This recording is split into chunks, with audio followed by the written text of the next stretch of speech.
مکتوب نمبر 15 حساول دفتر اول د امام ربانی محبوب سبحانی سیدنا شیخ مجدد الفسانی رحمہ اللہ د مکاتیبنا محبت ذاتی کے بیان میں جہاں کے نام و اعلام برابر ہیں میاں حاجی محمد لاہوری رحمہ اللہ کی طرف لکھا ہے نجان اللہ سبحانہ و ایاکم عن زیغ البصر بحرمت سید البشر علیہ وعلی آلہ الصلوات والتسلیمات امام ربانی محبوب سبحانی سیدنا شیخ مجدد الفسانی رحمت اللہ علیہ پدی مکتوب کی فرمائی کہ محبت ذاتی دا اللہ دا ذات مین و محبت دا یو عظیم نعمت تے کہ علت درد او انعام سالک باندې یو شانتی رزی پشا کی چې د الله د ذات مين راشي نو د الله پاک په هر فیصله باندې راضي وي رضا بالقضاء بکی پیدا شي خپل یو مرید میاں حاجی محمد لاہوری رحمت الله علیه ته ولیکل فرمای اول دعا کوي الله پاک دې مونږ او تاسو ټول د کوګوالی د نظر نه په وسیله د نبی علیہ الصلوۃ والسلام سره اوساتي چې د سلوک او د تصوف په لار کې د نظر کوګواله انسان کله د حقنا او د رضای حقنا علاوه بل څه ته ګوري او دنیوي او دارنګي د الله نه غیر نیتونه وي د نظر کوګواله دي د تصوف د کار او د دې اذکار او د دې صحبتونو مقصد د نفس اماره پاکی ده کم نفس چې انسان ته د ګناه حکم کوي چې د تزکیه صفائی راشي د لپاره چې د غلطو معبودانو دروغجنو خدایانو چې خدایان نه دي او مخلوق او خلق وته خدایان وي د لپاره چې د دروغجنو خدایانو د عبادت نه سړی بچ پاتې شي او د باطل معبودان پیدا کیږي د نفسي خواهشاتو د وجود نه او په حقیقت کې د الله تعالی نه سیوا د انسان بل غرض پاتې نشي دا د دې تصوف مقصد دی چې باطل خدایان او جمی ما سوا الله د زړه نه وباسي او معبود برحق ته مخکي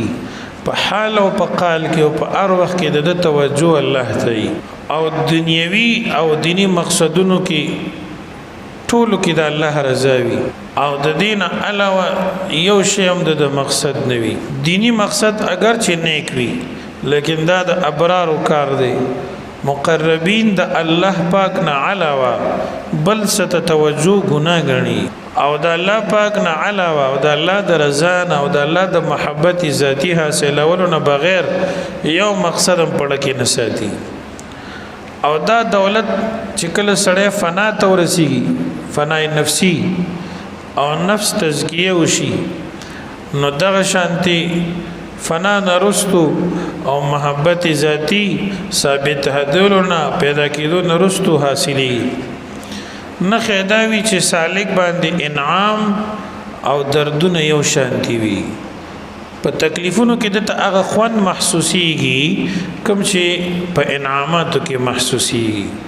دوی دا زما د رب فیصله د زما په رضا ده که جنت غواړي نو په دی وجه غواړي چې دا زما د رب زیره او د دې په طلب کول کې رب راضي کی نو ځکه جنت هم غواړي او د الله رضا غواړي د جهنم نه پناه غواړي ځکه غواړي چې جهنم د الله د قهر او د غضب زیره او د الله د قهر او غضب نه ځان ساتي مقصد صرف د الله رضا وي په جنت کې د نفس لذتونه طلب کیږي خود د طلب د نفس لذت نوي بلکې طلب د الله رضا وي او د جهنم نه پناه چې غواړي نو دا د نفس د تکلیف نه د ځان بچکولو نه اهم شی د پنځ د الله د ناراضتیا نه ځان بچ کول وی نو دی وی چې د الله د طرفه کم تکلیف په دنیا کې راغی نو څنګه چې الله زما محبوب دی دغه فیصله زما محبوب ده کل ما يفعله المحبوب محبوب محبوب چې کله سو کی دا به محبوب وي د عشق حقيقي نه خدا ده د الله پاک او د الله پاک د حبيب صلی الله علیه وسلم مینا چې کله صادق او رښتینی وي نو سړی د الله حکم مقدم غني په ټولو خبرو باندې نبوي سنت او شریعت په هر قانون په هر یو کار په هر تقاضا د دنیا باندې مخکې غني او دا د مزاج جوړ شوی وي طبيعت جوړ شوی وي څه تکلیف په وطن راځي محبوب چې کم کار کوي هغه د محبوب وي د اخلاص حقیقت دلته معلومیږي او د باطل معبودانو نه نجات دیږي کې حاصلېږي او مقصد د کلمې د توحید لا اله الا الله لا اله الا الله محمد رسول الله صلی الله علیه وسلم دا دیږي کې د ملوي او کچرته کې د مزاج نو او دا صفت په نو نو کامله فایده نه حاصله د محبت ذاتی نه بغیر د اسماء او صفات او د ملاحظین بغیر او د محبوب د انعام او د اکرام نه بغیر مقصود حاصل دل مشکل دی او کله چې فنای مطلق حاصل شي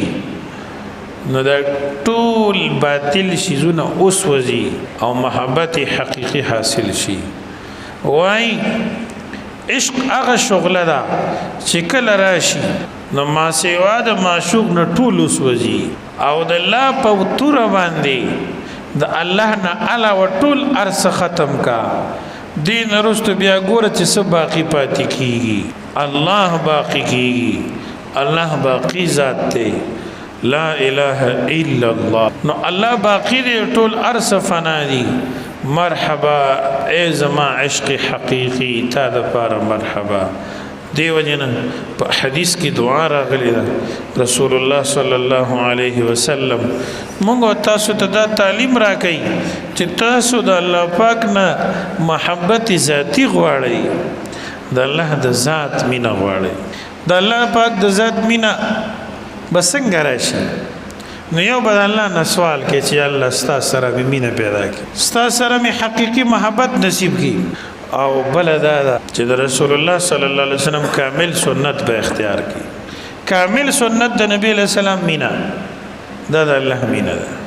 قل ان كنتم تحبون الله فاتبعوني يحببكم الله ويغفر لكم ذنوبكم والله غفور رحيم او پیغمبر کچرته تاسو الله سره مینا کول غواړئ فاتبعوني زما تابعداري وکئ د نبی علیہ السلام احادیث منل د نبی علیہ السلام سنت منل د نبی علیہ السلام وینا مبارکه منل دا اعمال او اقوال منل دا د الله مینا ده يحببكم الله الله بد سره مينو کی او بخستا سو گناهونه او الله بخنه کوونکې مهربان دی دریم عجیب شی دا دی چې د هغه خلکو ناس ته به اختیار